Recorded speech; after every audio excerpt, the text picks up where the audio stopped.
Звуки англійської мови.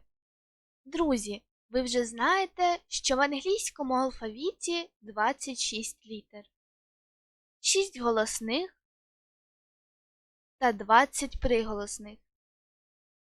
Слід знати, що в англійській мові існує 44 звуки, тоді коли літер всього 26. Одна й та сама літера в різних положеннях у слові та сполученнях з іншими літерами читаються по-різному.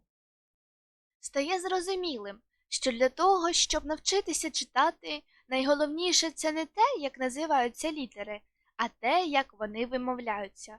Тому наше завдання на другий урок – уважно подивитися та добре запам'ятати основні звуки всіх літер, або як вони зазвичай читаються. Інші звуки ми розглянемо пізніше. А, Б, Б, К, Д, Д,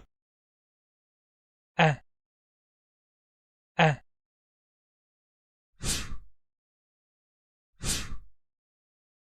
Г, Г, Х, Х, І, Дж, Дж, К, К, Л, Л, М, М, Н, Н, О, О, П, П, Q, Q, Р, Р, С, С, Т, Т, А,